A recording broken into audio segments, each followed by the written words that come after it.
Hi, and welcome to this video where I'll be showing you everything that goes into preparing for a wedding as a florist. Preparing the bouquets, the buttonholes, the corsages, all the background work that goes into preparing for a wedding.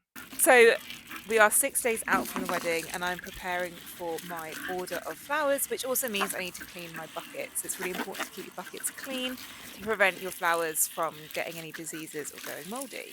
So here is my flower order. My delivery has arrived. You can see that all the different flowers arrive in different wraps. Okay, so the first thing you need to do when you get your order is to condition your flowers. Conditioning generally takes the same form. So flowers come in plastic wraps. You want to get that off as soon as possible because there's moisture in the inside of that and that's going to damage your flowers. They also come with elastic bands around them. Snip that off straight away. Okay, now generally with conditioning, what you want to do is you want to remove any side shoots, foliage with roses, also thorns that are below the waterline if you're thinking about a bouquet, or below the bind point. I personally use a tea towel for roses just to quickly pull off the leaves and also to run down to check for any thorns. Now this is a white avalanche rose and it doesn't typically have a lot of thorns on it, which is one of the reasons I like them. So there's not a lot to take off in terms of that. And then you also want to cut your stem at a 45-degree angle. I'm going to do that with all of my flowers, not just roses, but everything. So I am going to leave my guard petals on for now because these are going to be hydrating for 5 days. But the guard petals will come off before I make the actual arrangements. And then at the end of each bunch, just sweep all my green waste into my compost bin. So we've got a clean work surface for the next one. So it's now 2 days before the wedding and I'm going to sit down on my sofa to prepare the buttonholes. Now usually I do buttonholes the day before, but in this case there's two things really. A, I've got a lot of buttonholes, I've got 10 to do, and B, they're actually made of dried elements for this wedding. So I've got dried lavender, dried gypsophila, and also some eucalyptus, which will naturally dry on its own. So I'm actually able to make these 2 days out. If you're using fresh flowers, I would do it the day before. So I'm going to sit and make those. Meanwhile, over the last couple of days, all my flowers have been hydrating, opening up, getting nice and full. Don't be tempted if you are going to use this as a guide to do your own wedding flowers. Don't be tempted to order in your flowers the day before. You want them to have at least 48 hours, even in the summer months when it's warmer, to really rehydrate, open up a little bit more, and be really full and voluminous. So I'm about to crack on with my buttonholes. So the first thing I do is to cut up all of the elements into really small segments. And then I start to cluster them and group them together, and I use tape each little bundle together to stem tape. You'll see that I also wrap the ends in twine.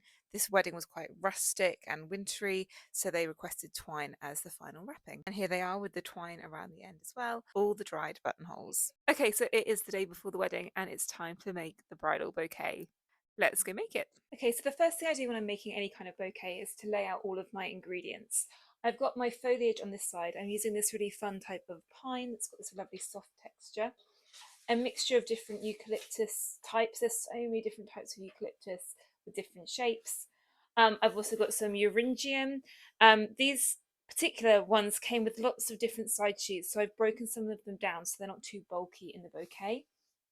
I've got some limonium here, some wax flower, some astrantia, some astilbe, some ranunculus that I've wired, and some spray roses hiding under here. And to be honest, I'm not too sure what these are called, but they were in the inspiration picture that my bride sent me, and I spotted them on my wholesaler website, so I've included those. I have also got as my focal flowers these lovely avalanche roses. I'm actually going to save these until the end so that I can place them. So here I'm making the bridal bouquet in the traditional spiral technique. If you want to see in more detail how I made this bouquet, then take a look at my other video. It's now the night before the wedding and all I've got left to do is the 3 corsages. You can do corsages in different ways. I personally prefer to do them on ribbon, but you can get those kind of retro snap band things like from the noughties, or you can get special kind of beaded, elasticated bands to go around your wrist, but I just do them on ribbon. If you want to learn how to do a corsage, I have also got a video on that, so go and check that out. But I'm going to crack on 3 corsages and then I'm all good, I'm all done. So first I make the felt bases, just using felt from Hobbycraft and taping 2 layers together. If you want more detail on how to make a corsage, I have done a full video on it. The next thing I do is base the felt with foliage, in this case eucalyptus leaves. And then I put the focal elements on. These are all elements that have been used in the bouquets as well. And I can put a list of the different ingredients in the description. I'm using floral adhesive glue, which is a special kind of floral glue, but you can just use a glue gun if that's something that you have. Then I attach each of the corsages to the ribbon itself, and the ribbon will simply be tied around the wrist of the person who's wearing them.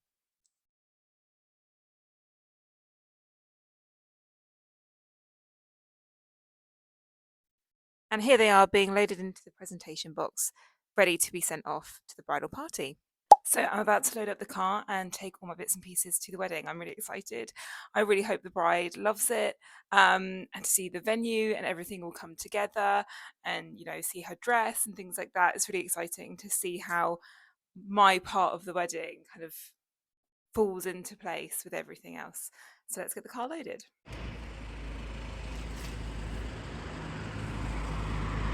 I've just got back from dropping off my wedding flowers. Yeah, it was really nice to see the venue and the bride and to drop it all off and know it was all in safe hands, and be able to do my little kind of warning of not to get the dresses wet and things like that. So yeah, hopefully I'll hear back from the bride and maybe see some pictures. That'll be really nice and I really look forward to it. Thank you for watching this video, and I hope it gave you some insight into all of the steps and processes that actually go into preparing for a wedding as a florist. If you're interested in watching any of my other tutorials, I have tutorials on bridal bouquets, corsages, and keep an eye out on my channel, subscribe to see what else I put up in the near future.